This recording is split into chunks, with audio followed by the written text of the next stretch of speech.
Setting aside for now the idea that a guy who seemingly avoids interpersonal communication whenever and wherever possible somehow generated 33 pages of text messages with one person over a 4-month period, the content of those exchanges between Patriots coach Bill Belichick and former Patriots tight end Aaron Hernandez from February through May of 2013 could be of interest to the league office for competitive reasons. The labor deal signed in August 2011 placed new limits on the extent to which coaches can coach players in the off-season. Prior to the start of the off-season workout program in April of each year, meetings between coaches and player are prohibited, and players' activities may not be directed or supervised by any coaches. It's unclear what that quote, taken from Article 21, Section 2A, 4, of the CBA, actually means. If interpreted as broadly as it seems to be written, any texts from Belichick that could be construed as any direction or supervision of Hernandez's football-related activities could ultimately be a problem.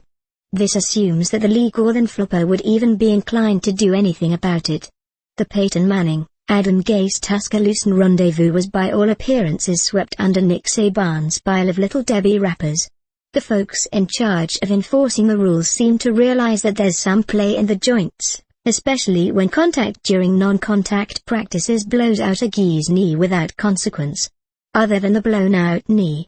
Regardless of whether the texts show supervision and direction that violates the letter of the CBA, the 33 pages will shed plenty of light on the real Bill Belichick, a guy who has managed to keep most of himself tightly concealed from view, with the lone exception of the documentary he uncharacteristically allowed NFL Films to produce a few years back. It could be that Belichick was simply keeping closer tabs on Hernandez during the first off-season in which the player had an enormous amount of cash in his bank account, thanks to the long-term contract signed the prior August. Still, if, when the text messages ever come to light, the words thumb-typed by the cryptic coach will be scrutinized for any hint that Belichick knew or should have known that Hernandez was behaving irrationally or otherwise at risk of doing something incredibly stupid and/or criminal while left to his own devices.